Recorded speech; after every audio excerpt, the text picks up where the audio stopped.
Ako po si Mira Shane Antonio na nagpapasalamat ng lubos sa Philippine Red Cross at sa pagtulong sa akin sa pangangailangan ko ng dugo. Malaki rin po pasasalamat ko sa donor na nagbigay ng dugo kahit hindi ko po sa personal na nakilala at nakikita. Kung mabibigyan sana ako ng pagkakataon na pasalamatan sila, ikagagalak ko po yun sila kasi ang tinuturing kong bayani na nagbigay ng pangalawang buhay sa akin. Maraming salamat po sa mga taong nagbibigay po ng libreng dugo. Mahigit sa 9 na taon na po akong regular na nagbibigay ng dugo. Masarap sa pakiramdam na nakakapagligtas ng buhay ng ibang tao. Mga taong hindi mo kakilala at walang personal na relasyon sa akin.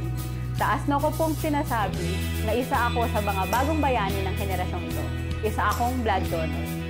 Marami na po akong dugong naibigay. Marami na rin po akong nasagip na buhay. Pagiging bayani, sa dugo ko'y taglay.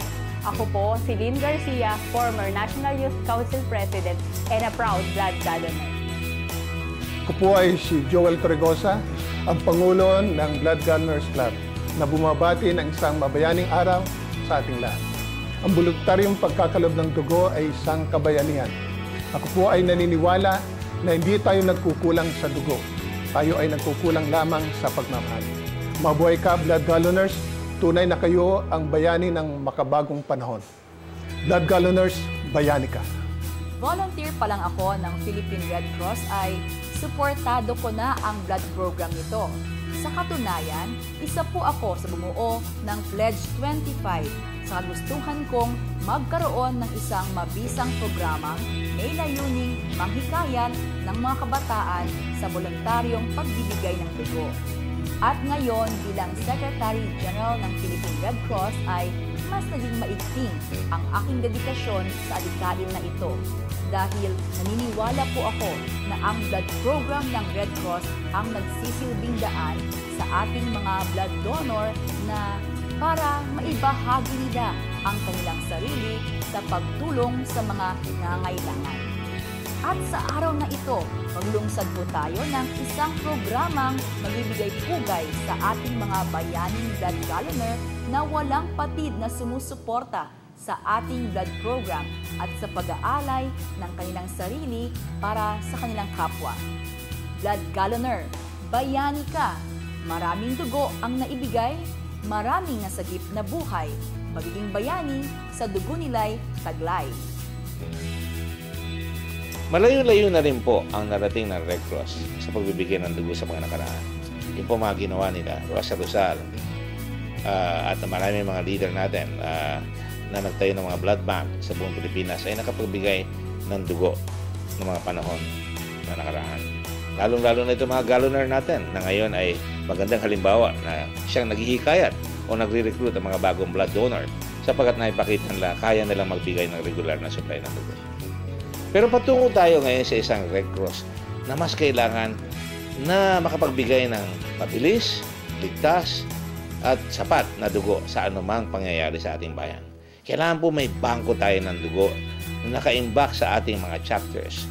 At kailangan yung mga depositor natin ay mga walking blood bank na pagka tinawag sila ay kaya magbigay ng dugo. Yun po ang 143 Red Cross.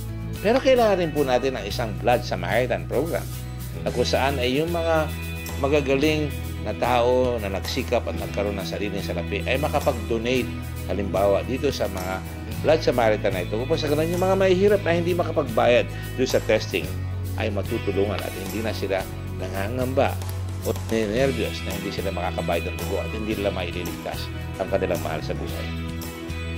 Wala pong excuse na hindi natin mabigyan ng mahirap ng sapat na dugo na hindi niya kailangan bayaran kung tayo ay maraming Blood Samaritan members. At ang maganda po niyan, ang Red Cross po ngayon ay lumalawak ang ating mga blood centers. Kailangan po natin yan sapagkat nakikita nyo lumalaki ang mga disasters. Doon lang po sa Zamboanga, nagpadala po tayo ng 410 blood bags sa lahat ng ospital halos doon. At kaya payapa yung mga pasyenteng natamaan na nagkaroon sila ng dugo na naandong kagad kung kinakailangan. Hindi po ba napakasarap mabuhay kung alam mo nakakapagbigay buhay ka sapagkat marami tayong volunteer na 140 na nagbigay ng dugo at marami tayong tao na walang kapalit nagbibigay na halimbawa pag nagbigay dati-dati kailangan manguna sa pagtanggap ng dugo.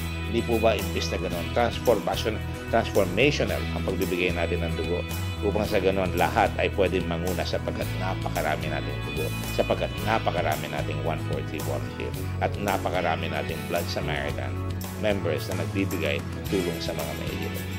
Yan po ang bagong Red Cross. Kailangan po ang tulong nating lahat.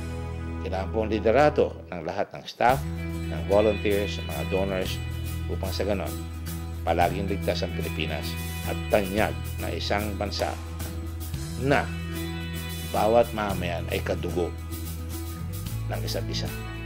Wala pong ganyang bayan. Gawin natin Pilipinas. Yan. Type mo, type ko. Thank you very much.